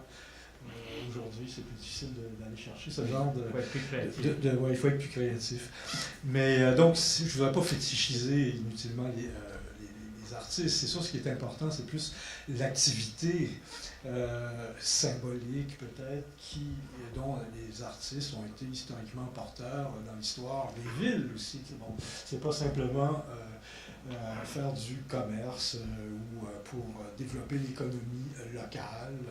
Bon, je sais qu'aujourd'hui, j'ai écouté ce que disait notre ami Alexandre sur le lien entre commerce et culture. Je trouve que c'est vrai qu'il y a un lien qu'on a sous-estimé longtemps et qu'aujourd'hui, effectivement, on entend présenter non seulement un lien entre l'art et le commerce, mais aussi le commerce comme une expérience proprement culturelle. Hein, je veux dire, c'est un peu ça qui est en train de se passer, c'est-à-dire que les commerçants mettent à disposition des consommateurs des expériences culturelles, c'est plus des produits. Bon, donc là, il y a un développement, si on veut, dans une logique néo-capitaliste culturel. En fait, c'est un peu ça dans lequel on est embarqué, c'est-à-dire un nouveau capital, une nouvelle forme, un nouvel esprit du capitalisme qui est totalement culturel et qui passe par la marchandisation de ces activités-là et leur intégration aussi de plus en plus dans les mesures de planification urbaine. Dans les stratégies de planification urbaine. Ça devient, donc la culture devient un facteur non plus marginal ou même important, mais central. Dans plusieurs nouvelles théories urbaines, c'est un peu ça qui est l'enjeu actuellement. Est-ce que c'est pas ça qui est en train de devenir le nouveau... Bon, là, évidemment, quand ça se passe, la culture change aussi, risque de changer de caractère. C'est-à-dire que c'est plus la même chose. La dimension, par exemple, intellectuelle peut prendre le bord par rapport à la dimension festive. Des choses comme ça qui peuvent se produire. Bon. Moi, je ne suis pas un puriste non plus. Je veux bien aller dans un quartier des spectacles. Je ne suis pas un anti-quartier des spectacles non plus, mais bon, il y a quand même, derrière la construction du quartier des spectacles, une certaine logique néo-capitaliste qui est très claire, qui est liée au tourisme international. Il faut attracter le tourisme international, et ainsi de suite. Donc, ce n'est pas un produit qui est dirigé vers la population, vers les résidents locaux. Mais on peut pas, c'est pas nécessairement de poser festif et intellectuel. Là, quand même, Platon a eu quelques banquets célèbres. Oui, mais... Je ne sais pas ce que je veux dire non plus. Non, mais je pense que c'est intéressant parce qu'effectivement, on a qualifié la culture. Moi, Marie-Claude, quand tu as parlé des galeries, moi, ça me trouve beaucoup plus intéressant parce que la galerie d'art existe dans l'espace de transaction qui fait qu'une ville est une ville. Les villes ont été fondées pour se protéger et pour commercer. Les villes les plus anciennes dans la vallée de l'Indus, en Mésopotamie, c'était ça leur fonction. Puis le commerce et la culture, l'art a trouvé sa place, pas juste des lieux de billetterie dans ce sens-là.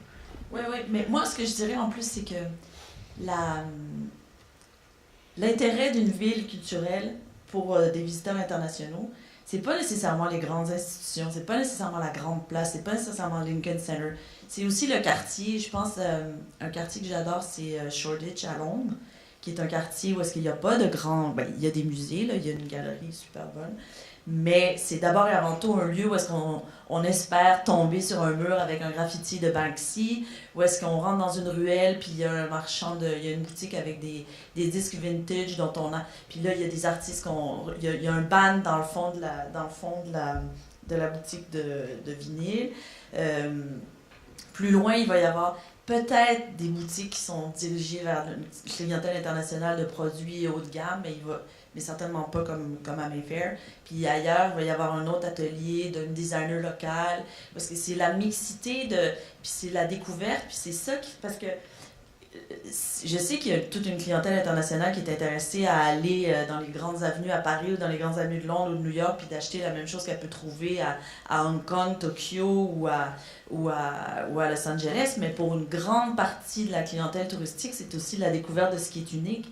On voyage pour voir des choses qu'on ne voit pas ailleurs. Et puis ça, le moteur de définition de ça passe beaucoup par la culture, par la musique, par les galeries d'art, par le design, par tout ça. Moi, je pense que Montréal a autant de chances d'attirer des clients, de la clientèle internationale puis des touristes internationaux en développant des événements comme le Souk al-Assad, par exemple, qu'en investissant dans, je sais pas moi, des comédies musicales. Mais peut-être pas. Peut-être que les spécialistes en tourisme diraient non, la vraie clientèle, elle passe par les comédies musicales comme le choix que Toronto a fait. Mais moi, je pense qu'il y a toute une clientèle qui a entendu parler de Montréal à cause du Myland, par exemple, puis de Arcade Fire, puis de toute l'atmosphère, puis qui a envie d'aller manger au pied de cochon pour voir qu'est-ce que ça goûte, la fameuse poutine au foie gras dont Anthony Bourdin a parlé. Puis c'est tout un autre univers. Puis tout ça, c'est beaucoup lié à une culture très grassroots, très, très liée à ce que les artistes font dans les quartiers. Merci Marie-Claude. Je vous dirais que la place des artistes devrait être partout. Et un des grands enjeux qu'on a, c'est la ghettoisation des artistes, mais c'est pas que le cas, c'est la ghettoisation des entrepreneurs, c'est la ghettoisation des différentes classes sociales. L'évolution d'une société passe par une mixité urbaine et ici, il faut la forcer, cette mixité urbaine-là, parce qu'on se rend compte aujourd'hui que une société s'enrichit quand il y a une mixité. De la même façon, je fais souvent des références à l'agriculture, un champ qui n'a que du colza. Les terres vont s'appauvrir au fil des années. Et on voit aujourd'hui de la monoculture en agriculture, c'est la même chose en société. Si on se ramasse dans des ghettoisations aujourd'hui, que les gens ne se parlent pas, ben on va connaître des échecs. Et ce qui est important aujourd'hui, c'est de pouvoir faire du renforcement positif dans nos stratégies de développement avec des promoteurs, en faisant des deals, où on va, vous savez, dans Griffintown, on est aujourd'hui capable d'identifier quels sont les édifices qu'on a développés, qui sont des édifices à caractère social. C'est une mauvaise chose. On aurait dû intégrer à l'intérieur des édifices des logements sociaux versus de les isoler et de les ghettoiser. C'est ma perception. Je vois que quelqu'un n'est pas nécessairement d'accord avec moi ici. L'opine du bonnet. Et c'est la même chose pour la culture, pour le commerce. Je pense que la rue Sainte-Catherine aujourd'hui bénéficierait d'un règlement qui obligerait aujourd'hui les propriétaires fonciers à permettre à des petits commerçants de s'installer et de pouvoir créer sur la rue Sainte-Catherine du vrai, créer sur la rue Sainte-Catherine du grassroots dans le redéploiement de la rue Sainte-Catherine. Si la rue Sainte-Catherine doit être fréquentée par la population montréalaise, si elle doit être vécue par la population montréalaise, je suis d'accord avec toi, Marie-Claude, ça ne sera pas qu'avec des H&M, avec des Zara ou que sais-je encore. Ça va passer par l'implantation de Café Myriade, qu'on voit aujourd'hui maintenant dans le sous-sol du Club Monaco. Si vous n'êtes pas allé, je vous invite à le faire. Ils vendent des produits de la Société Orignale qui sont délicieux. Je terminerai sur la question de quartier des spectacles. Avant tout, je pense que le quartier des spectacles a été créé pour les Montréalais. Et la fréquentation aujourd'hui des Montréalais en est la preuve. Quand on voit, je ne sais pas si vous étiez à Montréal en lumière il y a 2 semaines, le vendredi ou le samedi soir de la Nuit Blanche, j'étais fier d'être Montréalais. J'ai vu quelque chose là d'extraordinaire et c'est ce genre d'ambiance-là qui est Montréal. Et quand on voit ce qui se passe avec le festival de jazz et autres, je pense qu'on a créé quelque chose d'absolument fantastique. Et les Montréalais bénéficient de ça. Maintenant, ce qui est très important, puis je fais un petit parallèle, c'est de nous assurer que, parce qu'on parle de commerce, c'est de s'assurer qu'on fasse bien attention avec la gratuité en culture, parce que la gratuité en culture a un effet très pervers. Et aujourd'hui, ce qui est important pour nous, c'est de pouvoir s'approprier une partie importante du portefeuille culturel dépensé par les Montréalais, s'approprier pour la culture développée à Montréal une partie de ce portefeuille-là. Il faut s'assurer qu'on ne cannibalise pas tous les efforts des différentes institutions culturelles, parce que, je répète, dans des ères d'austérité, le développement des revenus autonomes est le nerf de la guerre pour la survie même de nos institutions culturelles. Je me pose un peu la question de l'architecture dans laquelle s'est logée la vie culturelle d'une ville. Quand on a des infrastructures lourdes, on peut s'en payer, on est so many.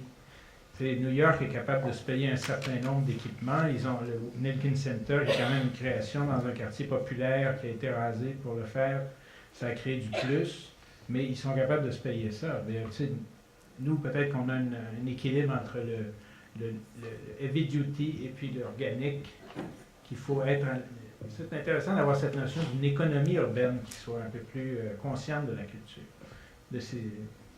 Oui, mais je suis totalement d'accord avec ce qu'Alexandre disait tout à l'heure, qu'on n'a pas besoin d'investir dans des énormes infrastructures. On peut prendre celles qu'on a, mais seulement les rendre un peu plus jazzées. La maison de la culture de mon quartier, Notre-Dame-de-Grâce, c'est un peu sec. Il y a beaucoup d'écoles qui ont des problèmes d'humidité. Non, mais il y a la bibliothèque, il y a l'espace il y a des super expos avec des super artistes, mais il n'y a rien d'autre. Il n'y a pas de café, il n'y a pas de place pour prendre une bière. Il y a quand même un côté un peu sec, c'est quoi je veux dire, un peu austère, dry, comme dans le concept américain. Comme dans Verdun dans le temps. Oui, exactement. Exactement. Je pense que moi, je sais pas si vous êtes au courant, mais je suis quand même plutôt pour la cuisine de rue. Et puis, c'est vaguement puis je trouve qu'il faut...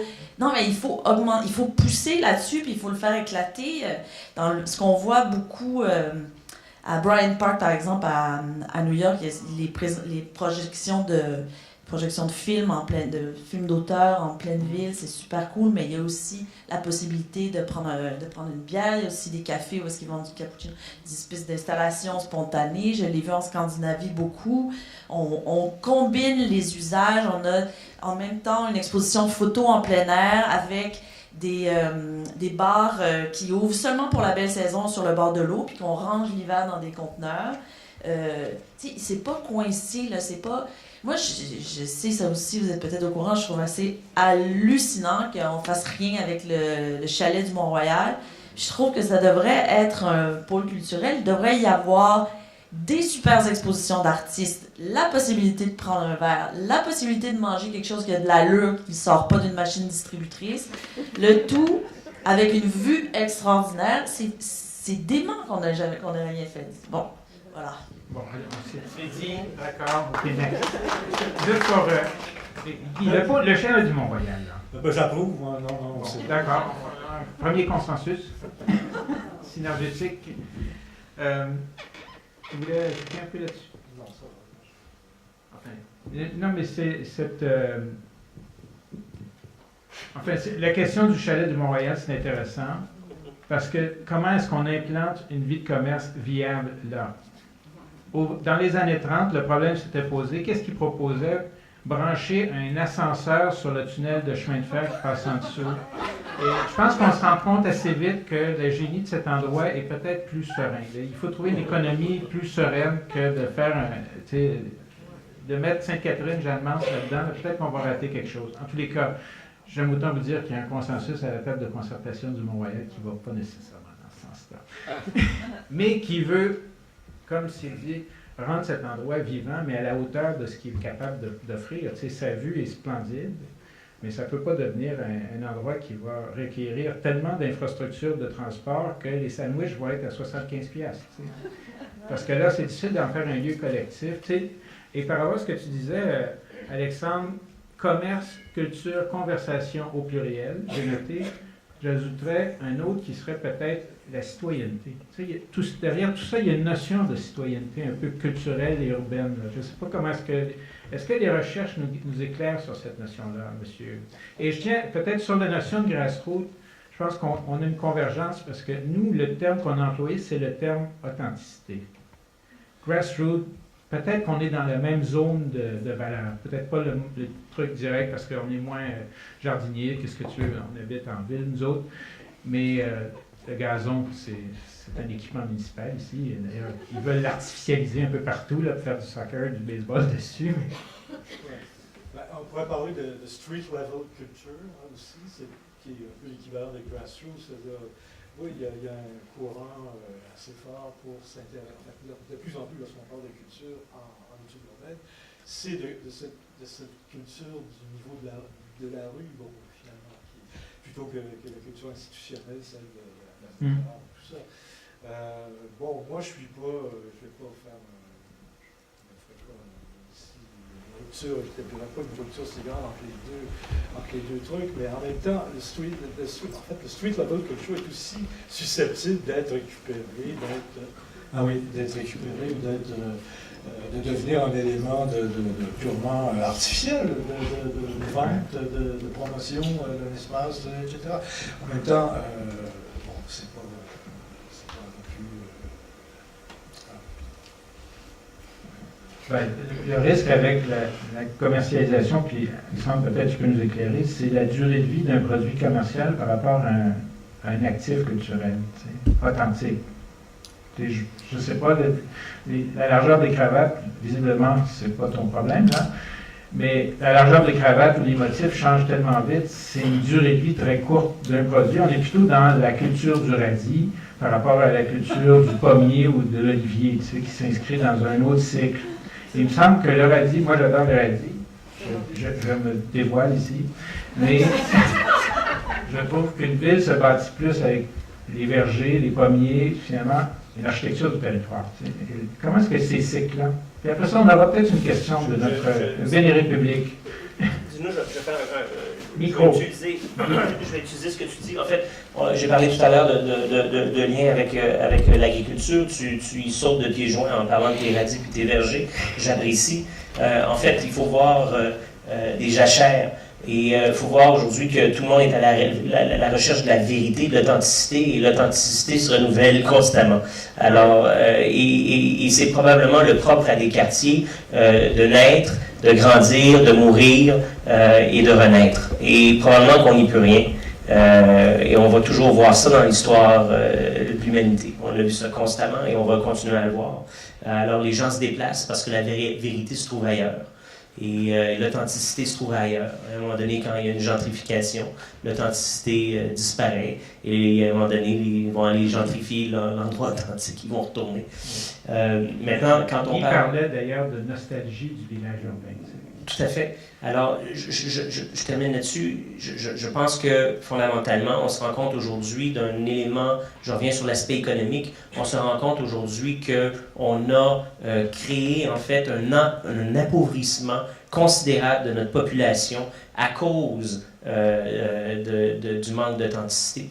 Et je fais référence aujourd'hui, par exemple, à la Walmartisation, à Amazon, qui se sont installés en banlieue, donc l'exode rural. Et les gens reviennent à l'authenticité, reviennent également à des valeurs où on va soutenir notre localité par les achats que nous ferons culturels, par les achats que nous ferons commerciaux à des gens qui sont authentiques, des artisans et des artistes. Et on se rend compte aujourd'hui qu'il en va de notre propre survie, de soutenir des artisans et des artistes, sinon on va disparaître. Sinon on n'aura pas les moyens de maintenir le filet social extraordinaire qu'on a aujourd'hui, l'équilibre social extraordinaire qu'on a aujourd'hui dans des villes. C'est un bon défi. Oui, une question là. The question, French, English. Sorry, we don't have capacity to understand Latin or Arabian. Greek. We wish Greek. Je ne parle pas grec. Je m'appelle Antoine Bonetto, j'œuvre dans le domaine des arts, du design et de l'architecture. Et puis, ma question, elle n'est pas une. En fait, c'est un commentaire. Je trouve qu'on a parlé de la culture, là, beaucoup, mais pas uniquement, mais beaucoup, sous l'angle de la diffusion. Tu sais, les musées, les salles de spectacle, puis tout ça. Là, à la toute fin, on a parlé de vérité, des choses comme ça. Moi, c'est ce qui m'interpelle plus, puis d'authenticité surtout.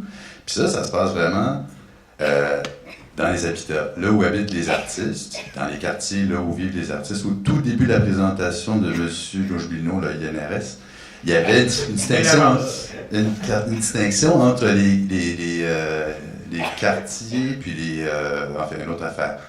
Puis c'était vraiment là où les gens habitent, tu sais, comme on pense facilement comme ça, rapido, on pense au quartier Myland, par exemple, où il y a une grande concentration d'artistes.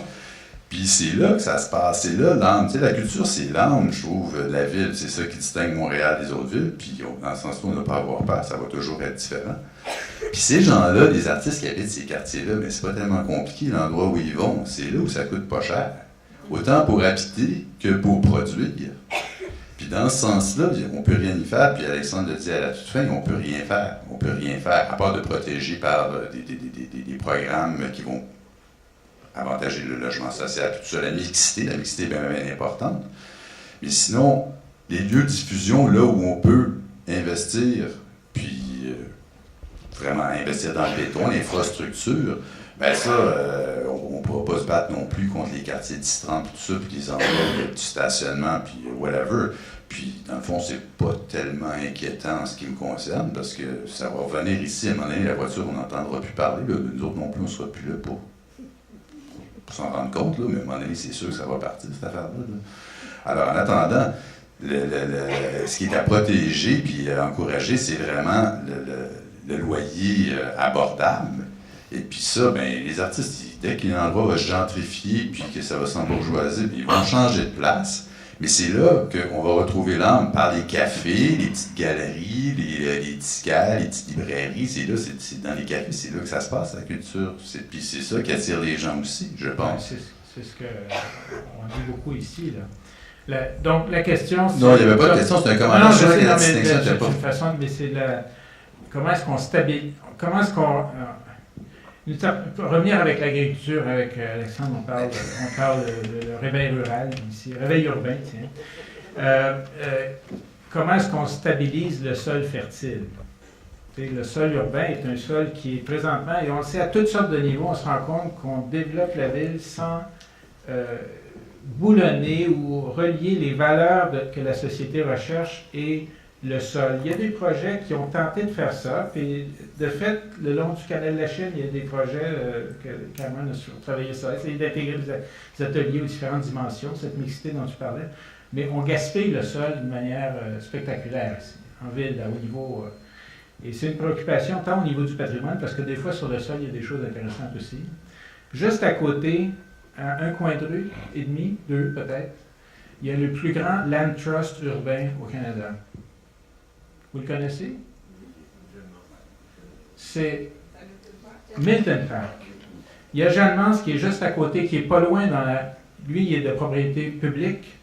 Milton Park de propriété coopérative. Ça a été fait il y a 50 ans, il y a 35 ans.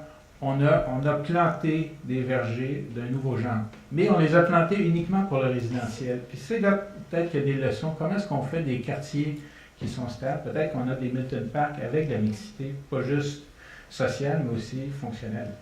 Oui, parce que moi, j'aimerais entendre Alexandre là-dessus. Moi, je suis inquiète pour le Myland, avec toutes les transformations dans les...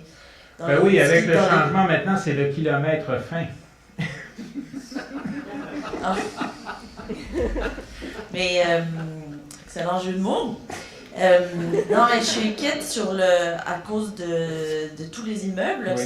dont la vocation est en train de changer complètement. Absolument. Le processus, on est dans quelque chose de fragile, non? Alexandre, toi, le futur maire, comment tu... Non, mais c'est vrai, comment on intervient? Le Myland n'est pas encore une république indépendante. Non, mais comment est-ce que... Mais ça revient à la question de monsieur. Comment Oui. est-ce qu'on Oui. intervient comme ville pour s'assurer que la gentrification ait lieu juste suffisamment, mais pas trop, pour pas que suffisamment pour que la qualité de vie amenée par les artistes, d'abord et avant tout par leur présence et leur type de consommation et de vie, qu'on puisse en profiter de façon plus collective, mais sans que ça bascule, puis que les prix augmentent trop, puis les fasse fuir. Il y a comme un... C'est très, très délicat. Je ne suis vraiment pas un expert de cette question-là, mais je ne pourrais pas faire autrement que référencer le plan Haussmann qui, je pense, à Paris, aujourd'hui, ils ont réussi dans certains quartiers à pouvoir maintenir des vies beaucoup plus permanentes, une vie équilibrée et mixte beaucoup plus permanente que les endroits ont réussi à le faire. C'est quoi le plan Haussmann? Ils ont fait ça par une densification par étage. Les loyers les moins chers sont en hauteur, mais ils sont dans le même périmètre. Alors, au lieu de faire déménager les gens qui deviennent moins riches dans d'autres endroits, bien, on s'assure que les gens se côtoient. Et la réalité, ce qu'il faut faire comprendre beaucoup également aux gens qui recherchent la gentrification, c'est que leurs enfants vont bénéficier de côtoyer toutes sortes de gens. Et c'est ce qui va faire la richesse d'une société. Alors, c'est un grand défi. Combien de gens aujourd'hui ont peur d'amener leurs enfants dans les endroits où ils paraissent moins sûrs, mais tout le monde dit « mes enfants devraient être street smart ». Et comment est-ce qu'on s'assure que des enfants soient street smart? C'est en les faisant côtoyer toutes sortes de monde, toutes sortes de cultures, d'artistes, etc., des migrants et autres. Moi, je suggérerais d'essayer de déployer d'autres exemples que Haussmann, parce que ça, c'était un préfet de police et c'était l'organisation était faite pour faire passer l'armée en cas de rébellion. Mais de travailler avec Tino parce que c'est pas mal. non, je vous ai révélé mes sources, c'est Wikipédia à certains égards. Mais par contre, je fais du terrain. Hein, au nord du Myland, qu'est-ce qu'il y a? Il y a le quartier des architectes. C'est ceci. ARQ a fait un texte et on m'a demandé d'écrire un texte là-dessus. J'ai été surpris de savoir que ça existait. Je pense que je viens voir le quartier des dentistes. Je pense qu'il doit être limité sur Saint-Joseph. Et puis. Oui, le quartier des architectes, mais j'ai trouvé qu'il y a plus de poteaux de l'hydro en bois plantés dans le trottoir dans le quartier en question que d'architectes. Alors, on devrait appeler ça le quartier des poteaux de l'hydro. D'ailleurs, il y a des artistes en art visuel qui ont posé des nez en céramique avec des phrases poétiques gravées en dessous sur les poteaux en bois parce que les poteaux étaient là.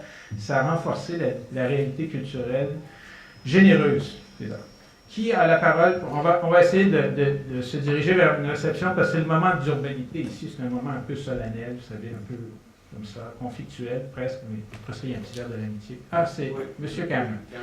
Un porteur de cravate. Ici, c'est une minorité visible dans le groupe. Testing, voilà. OK. Houston, we've got problem. Une préoccupation en vous écoutant, parce que j'aimerais entendre vous, M. Bellevance, sur la question de la stabilité, parce que là, on parle en généralité. On parle de quartier, on parle d'artiste, puis l'artiste, vous dites le mot artiste, c'est un mot homogène. Et là, quand je vois un jeune artiste de 17 ans, 18 ans, qui ne veut pas s'installer à côté de l'artiste de 40 ans, de 45 ans, qui s'est déjà établi dans un des quartiers déjà reconnus, ça ouvre un nouveau quartier. Alors la stabilité et l'anti-embourgeoisement qu'on veut avoir tant, là, c'est peut-être même la pire stratégie qu'on peut imaginer parce que ces jeunes artistes-là, de nouvelles générations, vont pousser là où ils veulent pousser. Puis parfois, ils évitent les endroits où les artistes établis sont déjà. Donc, vous cherchez quelque chose qui est peut-être pas souhaitable du tout.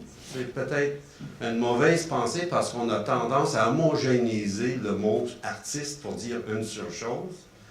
Quand c'est intergénérationnel, c'est multiculturel, c'est de toutes sortes qui va pousser là où ça veut pousser.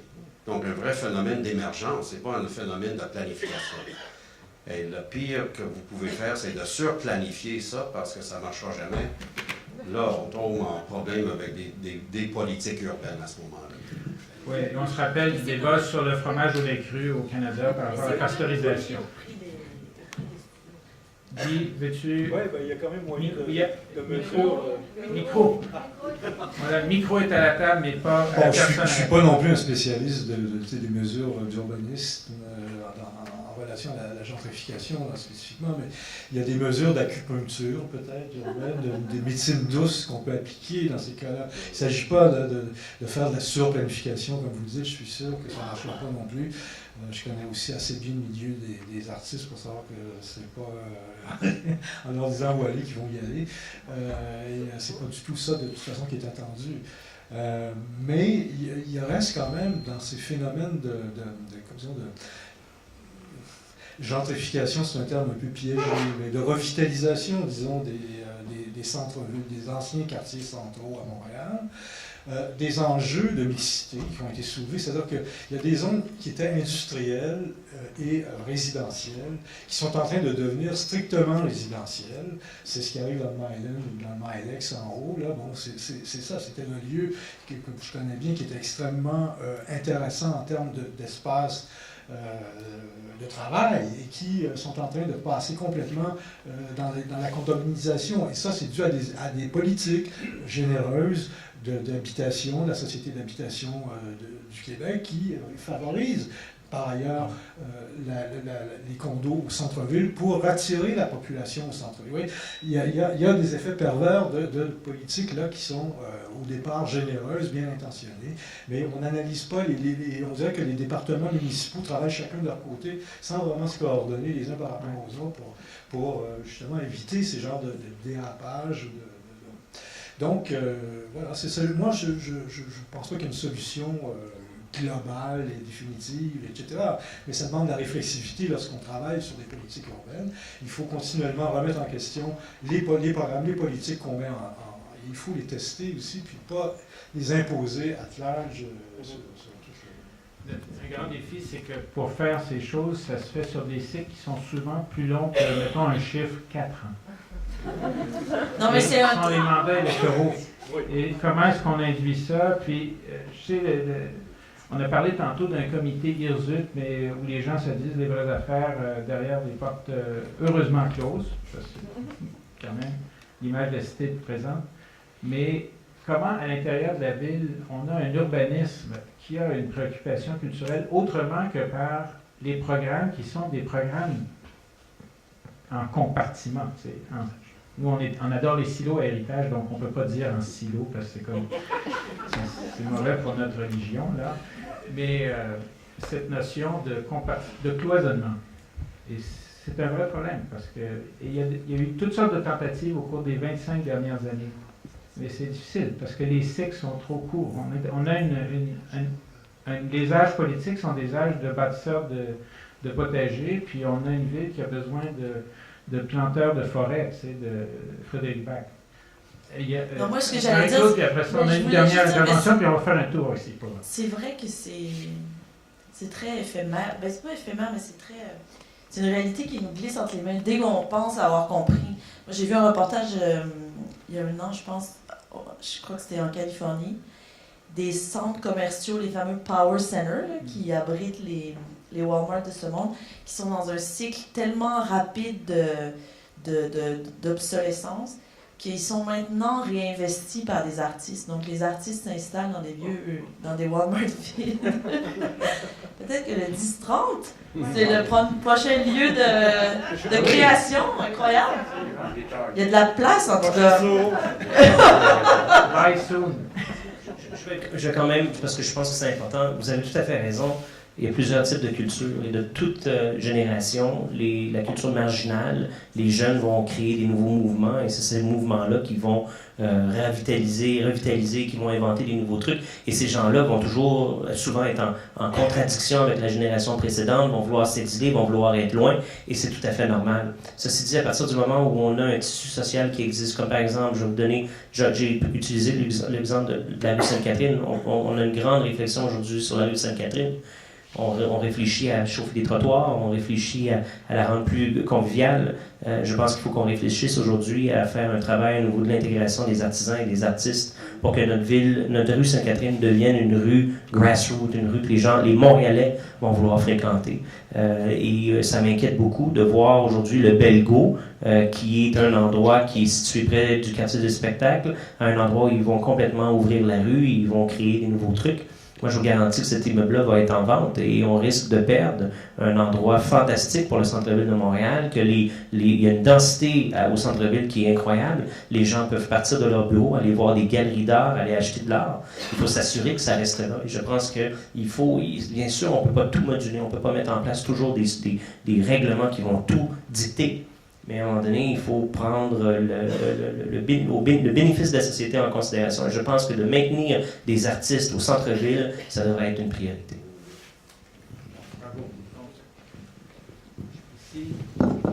Oui, bonjour. Je vais faire ça rapidement parce que je pense qu'on attend une petite réception après. Peut-être que tout le monde est impatient. Je m'appelle Anne Bertrand. Je suis la directrice de la Conférence des collectifs et des centres d'artistes autogérés. C'est une association pan-nationale qui regroupe plusieurs associations provinciales, régionales et identitaires de centres d'artistes autogérés. Ma question s'adresse en partie... En fait, je ne suis même pas certaine que c'est une question. En fait, je devrais d'abord faire l'observation que personne n'a mentionné le pôle de Gaspé dans la conversation de ce soir. Donc, c'est un développement qui a été initié par des artistes. Je voulais le mentionner par rapport à l'exemple qui a été donné. En fait, on a fait un deal aujourd'hui entre Allied Properties et des artistes. Et tout le monde a gagné dans cet élément-là. Oui, au fait, oui, il y a des éléments de ce développement-là qui sont quand même contestables, mais on n'a peut-être pas le temps de discuter de ça longuement. Il y a une réception après pour faire ça. Oui, mais j'aimerais tout simplement dire que c'est le résultat d'initiatives de mobilisation des artistes qui a donné lieu à ce développement-là, qui était le résultat de la vente d'un immeuble qui avait été occupé par, entre autres, le Centre Clark, qui avait, lui, dû déménager suite à son évincement d'un immeuble de la rue Ontario il y a plusieurs années de ça. Donc, c'était un immeuble qui était occupé, évidemment, par plusieurs artistes qui ont été éparpillés suite à la vente de cet immeuble-là pour faire des lofts de luxe. Alors, tout ça pour dire que, et un peu pour enchérir sur ce que d'autres ont dit précédemment, les jeunes artistes ne vont pas nécessairement où ils veulent, ils vont où ils peuvent.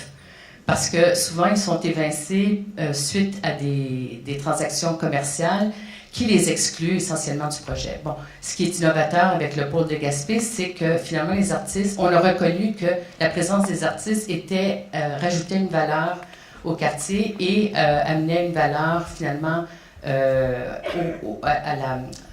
commerciale à l'immeuble qui maintenant va héberger plusieurs centres d'artistes autogérés qui hébergent depuis quelques mois, sinon des années, et aussi plusieurs ateliers d'artistes.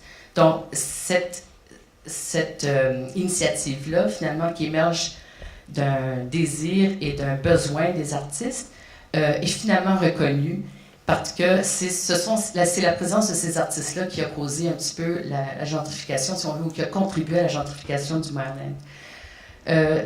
Ce que je voulais dire, je divague un peu, mais dans le fond, la question s'adresse à M. Taillefer. Est-ce que dans le projet de célébration du 375e anniversaire de Montréal, on a prévu la consolidation de certains de ces centres-là, disons, qui ne sont ni les grandes institutions, pour abuser d'un mot nouveau dans le vocabulaire clé, ni les artistes émergents qui sont prêts à travailler gratuitement pour cette soi-disant visibilité, donc qui se manifestent, par exemple, dans les grands événements festifs, par exemple, de la Nuit Blanche. Est-ce qu'on a une volonté d'investir un petit peu à consolider cette strate d'organismes qui sont très fragiles, mais qui existent quand même depuis près de 40 ans et qui sont gérés de façon très frugale et très exemplaire depuis plusieurs années par des travailleurs culturels qui sont souvent sous-rémunérés et sur-spécialisés, sur-éduqués, sur-doués et dévoués aux arts visuels, entre autres, et médiatiques. Alors, surmené aussi. Je vais répondre rapidement, puis malheureusement, je dois quitter. J'aurais aimé en discuter avec vous davantage. Montréal 375, les gens devaient soumettre des projets. J'imagine qu'il y a eu beaucoup de centres d'artistes qui ont soumis des projets. Moi, je ne suis pas sur le comité de programmation, mais on a eu 775. En fait, je suis sur le comité de programmation, mais je n'ai pas vu tous les dossiers. Je ne suis pas en charge de l'examen des dossiers, mais on a eu 775. Je ne suis pas sûr qu'on a besoin de faire un débat par rapport à ça. Mais moi, je pense que ce qui est important, par contre, c'est que Montréal 375, c'est un budget ponctuel sur l'anniversaire de Montréal en 375. Et ce dont on a besoin pour les centres d'artistes, c'est des solutions à beaucoup plus long terme. Il faut être en mesure de pouvoir trouver des solutions de financement à beaucoup plus long terme. Ce n'est pas Montréal 375 qui va réussir à sauver cette situation-là. Voilà. Madame, je suis pas en charge de la distribution du budget et ça va se faire en fonction des quartiers culturels. Donc, il y a une volonté importante au niveau du développement des quartiers culturels. Ça ne se concentrera pas uniquement au centre-ville de Montréal ou dans d'autres pôles. On veut s'assurer que ce soit tous les Montréalais qui fêtent dans tous les quartiers et nous avons sollicité tous les Montréalais à nous déposer des projets. Il y aura des fêtes dans les ruelles, il y aura des fêtes dans les quartiers, il y aura des centres d'artistes qui vont participer à ça, je vous le garantis. Peut-être un petit mot avant de terminer. Marie-Claude, Guy. C'est bon? Merci. Je peux peut-être mentionner sur la question du Belgo. Nous, à l'époque, quand est arrivé le projet d'installer la grande bibliothèque à côté de la Place des Arts, et un gros projet du gouvernement, on est intervenu en suggérant le modèle de Milton Park. Comment ça se fait qu'on n'a pas take the land et créé une ONG pour accaparer des baux sur 50 ans? Le modèle d'Adelaide est arrivé heureusement à De Gaspé, mais il aurait pu fonctionner au centre-ville si les secteurs culturels étaient plus habitués à travailler avec le ministère des Affaires municipales, avec les municipalités de l'habitation, avec le secteur de développement économique, que uniquement dans une relation bilatérale ministère de la Culture. Et ça, on a un défi d'urbanité à faire. La ville, ce n'est pas le zonage de ghettoisation dont il a été question, c'est aussi parce qu'on n'a pas intégré la charte de la Ville de Montréal. Tout le monde devrait connaître ça, pas juste les urbanistes et les avocats. Et elle devrait être aussi une charte culturelle. Alors, il y a des choses là-dedans qui méritent de poser la question comment la société urbaine s'intéresse à ses artistes, s'intéresse à la dimension culturelle de son espace public et s'intéresse aussi un peu à travers ça à l'avenir de sa société vivante, parce que c'est pas juste dans les archives qu'on va retrouver cette création, dans les rapports de 2015. Et là-dessus, moi, j'aimerais vous inviter un petit verre à la sortie, mais remercier nos trois conférenciers.